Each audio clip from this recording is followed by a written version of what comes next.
Super excited to be here, and of course, yes, another episode of Talking Film with obviously YAR FM and powered by SOTAMBE right here on your Anthem Radio.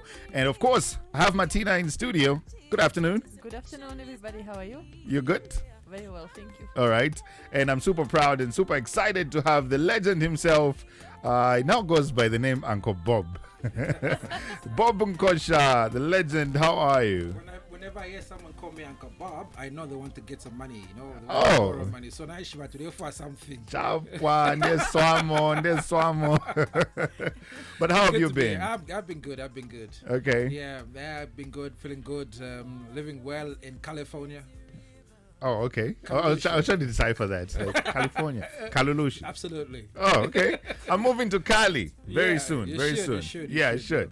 But ladies and gentlemen, yes, we're talking film, and obviously we'll get on the lighter side of Uncle Bob as always. And yeah, this program is obviously brought to you by SOTAMBE, and yes, we'll be talking about the film and creative industry in Zambia. Your favorite shows, films, review celebrity secrets. I wonder if Uncle Bob has a secret that we should know about. We'll find out about that, as well as tell you where to get the necessary skills in film production. And obviously, yes, that's why we're here to talk, and we have the expert himself, Uncle Bob. We're talking film and the importance of education in film for the professionalism in film products. What is your take on that, Uncle Bob? There's a lot of, I don't know if I can call them freelance. Yeah. A lot of guys are shooting stuff out there and expecting it to go professional and so on. Yeah. In short, you're talking about made by Fueven. Taught by Fueven. I just buy a video camera and I'm shooting. That's what I'm Yeah. You zoom in, zoom out. Well, little people know that film is $1 billion business. Film contributes to GDPs in different countries in the Western world, even in Africa, in West Africa, North Africa, Southern Africa. It's contributing to the GDP of this nation and on the various nations. But we have a gap in our country in terms of contribution to the GDP. Well, that's simply because we're not really technically abreast in terms of taking film to another level. Our industry has not been supported by education. No industry can survive without backing of the technical know-how. We have built the industry out of learning, out of teaching ourselves, but that's not enough, because even if I want to make a film, even if Jackie Chan came here and says I want to make a film, you will find that most of the expertise will come from Southern Africa or South Africa, or even come from the States itself. And you'll find probably 5% or even 1% of the people on set will be Zambian. Not because of anything, but just simply because there's not enough trained manpower that can be able to sit on such sets. So we have a deficiency. Right now, we've never hosted an international movie, a big international movie set here in the country. Just a few clips here and there, you know. They just come to the Livingston, to the Victoria Falls, and they'll shoot a clip and so forth. But we've not hosted a major film, and yet we've got the picturesque environment, a best place to do film. Why? Because we don't have enough manpower to support that kind of project coming here. And that's like you know how much money these guys put in film. Exactly. You find one movie is taking about $250 million, and if you put $250 million, you bring it into the country. You see what will happen. What will happen to our culture? It will dance, you know. Yeah. Our culture will dance, and it will feel good, and before you know it, will be 5 kwacha to $1. So at the end of the day, we are unable to attract this kind of investment or this kind of projects coming through. So we're missing out on a lot of money coming into our country because we do not have the education to back the industry. Because even if Hollywood came here, the first thing they're going to ask is, do you have a guild? We don't. Do you have actors, agents? We don't. So because production houses don't deal with actors directly, so they have to all these aspects. You have to have training in all these aspects. The casting, you have to have training. So far, we're doing training maybe in acting, camera work, and so forth. But there's so many other things that go with film: the casting, the lighting, the sound, everything coming in. It's just a big thing. And you know, film is basically the only art that encompasses all the art forms, whether it's visual arts, whether it's music, audio, everything is encompassed in film. So we're missing out a lot simply because we don't have enough technical know-how. Believe me, even if I do a project, the biggest problem I have is, where am I going to get a good editor to come and sit and edit my stuff? Yeah. Because the greatest editors are all doing their own films. You know what I mean? Because they're not so many. And then you ask yourself, who's going to do my FX? Who's going to do my animation? Who's going to do this? So we don't have enough of those guys. Why? We do not have a school in the industry. And I'm happy to say that we're seeing a little light at the end of the tunnel, because SOTAMBE has come in and said, look, there's a huge gap. We're going to do what we can do, as little as we can do, but it will go a long way. So what I'm simply saying is that there is a survival, not even just survival. There is a way of life when you go into film. Right now, we've got the film industry itself has had a boost because of the digital migration. Now, what the digital migration simply means is that you can have as many channels as possible. Right now, how many radio channels do we have? Then you can have only so many spaces. But because everything is now satellite and it's digital platform, that's why you find DSTV has got so many channels. Right now, like even ZNBC has got a capacity to do up to about 50 channels, even more. But it's the content. Yes. There's not enough content to give. You go to all these platforms, they are doing repeats and repeats and repeats. Why? Do you even feel there's enough competition? No, there's no competition at all. No competition at all. No competition. if you tell me, have you ever heard of a guy who has been bewitched because he's doing well in film because of the other competitor? There's no competition, and there's so much to be done. There's so much space. There's so much that the world out there needs, and now you can actually sell your content anywhere as long as it's good content. So when you have trained writers, when you have trained filmmakers, they will tell you, okay, sit there, I want to do this, I want to get a good picture, I want to get good lighting, I want to get good movement. And especially if you're dealing with a director who knows what he's talking about, he can make you a star in a minute. One thing I'll tell you is that Uncle Bob will keep on going and going and tell us the reasons why you guys need to go to school. Absolutely. That's why we need him here. And you know the good thing about film is that you can actually even work on your own. Oh yeah. You can work on your own. I've seen guys that have done animation and they just sit at home. There are guys that are doing music for film. You remember that film 2.5 Men? Yes. The other character that was being played by not Charlie Sheen, the other guy. Charlie Sheen himself. Yeah, Charlie Sheen himself. The character he was playing was a guy who does. I always wondered what he was doing. The music for film. Oh, okay. Especially the jingles and the sick tunes. Man. Yeah, exactly. Things like that. So there are guys who just sit at home and create jingles for particular either cartoons or sitcoms and things like that. So you can make film seated at home with your laptop, with your camera, and go and film. After all, even these guys that are doing podcasts on FB, that's basically film. So you get your own camera and you edit your own stuff and you throw it on there, and that's it. You get after school. After you've been trained to do it. Right now it's all over the place. You know, they're doing podcasts because I've got to release something or get the numbers. Kind of arrangement. You know what I mean? But if you know what you're doing, makes life easier. It takes longer for us to produce film because there are certain things that we don't know. As a result, we don't know the shortcuts of doing things. It's like computer. You can know how to use the computer, but the guy who's been trained to use the computer will do it faster. He will know Control Alt A P chan save bam. But you have to go. Anyway, Martina, your input on that, or maybe he's said it all. The legend has spoken. I have no additions. I think we all understood. Okay. Yeah, absolutely. So, what would you encourage parents and youth, or maybe your children as well, to get into film? What I'll say is that right now we're in the age of the age of not looking for a job. Yeah. There are normal jobs out there. You have to create your own work. And I So think don't look for a job. don't look for a job. Make one. Make one. And I think film is a kind of career that is really up to you.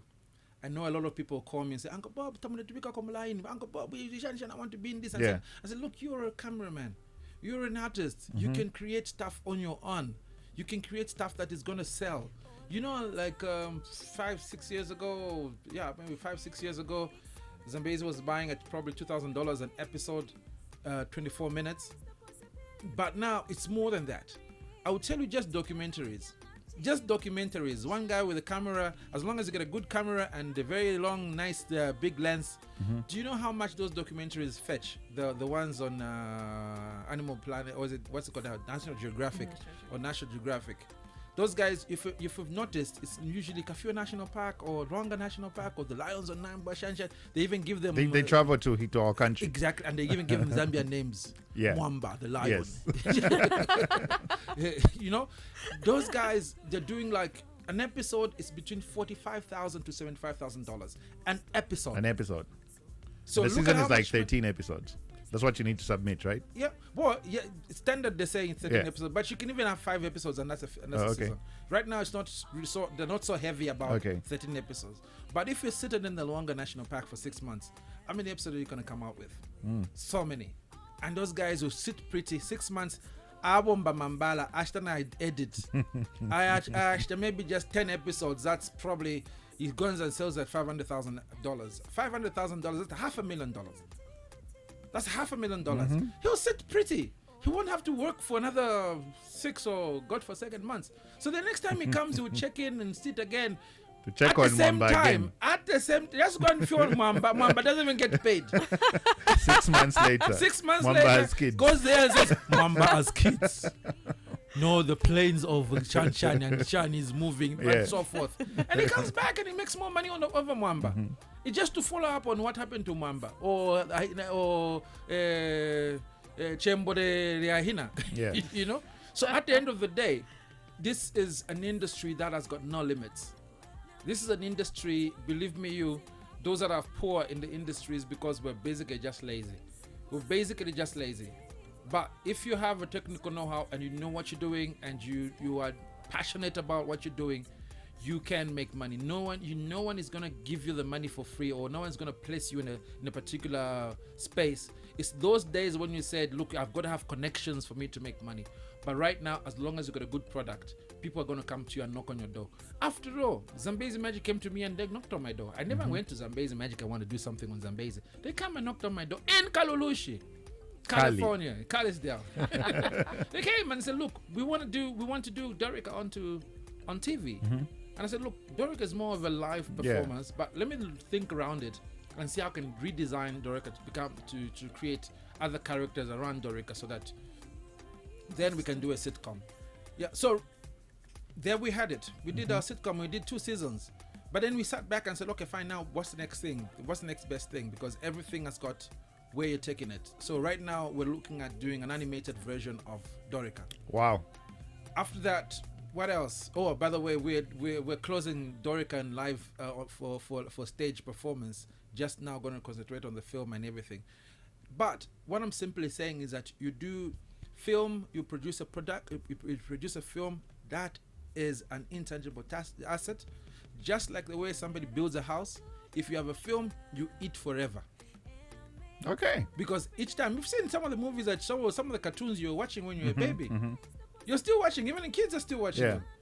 You know, even your kids will still watch the same ones. And the guy who produced is still eating. Royalties? Royalties, yes. And it's he's the owner, he's selling. Yeah. The guy who produced that. So you don't sell it to one. No. If you once sold it to, for example, Zambezi Magic, you can still sell it, yeah? Here's how film works. It's commissioning and there's licensing. Oh, okay. So what we do, like Zambezi is doing a lot of commissioning. So what commissioning meaning Zambezi gives you money and you produce. So that is theirs. It's not yours. You won't eat forever. But when you do licensing, is when you come and they say, look, produce with your own money and then bring it to us. And they say, okay, this licensing, you're going to use it for just 1 year. It's rental. They'll use it. Another platform will use it. NBC will use it. So-and-so will use it. Or even 3, 4, 5 TV stations can even use it at the same time as long as it's good is good product. So all these little the ones is it brio whatever, that little soapy, the Korean stuff for these little soapies that women are following these days. The Bali. No, the ones the foreign ones. The Telemundo ones. The Telemundo ones. Yeah. Yes. Those things, most of those things were done years ago. Remember, No One But You. It was done years ago. But what happens that it was done in their language, and then they have sound. There's what we call a time-coded script. So when you're given a time-coded script, meaning that you can place other languages on top of it. So at the end of the day, that product that was originally meant for that country in their language it's expanded to other regions. So Mpali is going to go Swahili, Zuba is going to go Swahili, there's going to go Arabic, it's going to go whatever, Indian or Chinese and so forth. And the owners are going to eat for the rest of their lives. If they were educated. That's what I'm saying, that the owners, what I'm saying, the educated owners are going to eat. But as they are uneducated, we are giving them to eat forever. Yeah. So once we get this education and able to do it ourselves, then we'll produce the intangible asset and we'll be set for life. And I would really like to encourage the parents, especially. Some of the kids have just finished school. Just the same way you send them to go and do computers when they just finish school before they go into university and so forth. Try it. Try the kid. Just say, good look. Most of these kids, they love computer, right? Tell them, look, go and do animation or go and do editing. The magic that will come out of these youngsters, they will pay for their own university to study something else. But if they really love it, like I love what I do, they'll come back to it and say, this is where the money is. Because they can make money in the house. The only thing they need is a little bit of push, a little bit of know-how, a little bit of education, and they can be able to take to another level without moving out of the house. Chapwa. Amazing. Martina, getting to you. SOTAMBE is partnering with Zamcom. Okay, the partnership with Zamcom introduced the certificate program in filmmaking. Maybe you can just summarize the program for those that are listening for the first time. What is in it? Is there financial literacy to know about commissioning and licensing? Absolutely. And every other things that are in it? All right, perfect. So we are very happy to partner with Zamcom because they gave us the accreditation by TVETA, which I think is very important. So it is not just the certificate of attendance that the students are getting, but it's an academic certificate, as Uncle Bob said. So it has academic value, and you can proceed with the same certificate further if you decide to. And then it is a 10 months program, starting at the certificate level, as I said, and we are tackling all parts of production so that we want to make sure that it's like a foundation, so that everybody understands the role of each and every person on the set. You will be taken through acting, directing, script writing, very important, as Uncle Bob said. We also have a course on business in film. So all these, pitching to other channels, where to submit, where to take your film afterwards, are very important components. So the students will learn basically a bit of everything. And then we are hoping that next year we can expand to have each and every, component or as a separate course. So you can do strictly editing, or you can just do acting yourself, which I think there's a high demand for. But we decided to lay out the foundation first. So learn everything, know how it works, and then tell us what you want to do. Absolutely. And then we'll specialize in that. I'm definitely going to specialize in something, and you never know, maybe I might just switch careers. Absolutely. You know that growing a beard, I'm waiting for that. even just having a beard is a talent. It is? Yeah. No, but I think I'm blessed for that one. Some people wish they had one. And, exactly. I got quite a huge one. Ladies and gentlemen, we've been talking film, obviously, on YAR FM, powered by SOTAMBE. I've had Uncle Bob, popularly known as... there's many names in my head right now. Yeah. So anyway, Bob Nkosha. Chapwa. Chapwa, very nice. Just Bob Nkosha. And obviously, Martina Mwanza as well. Jazzy Boy Production, ladies and gentlemen.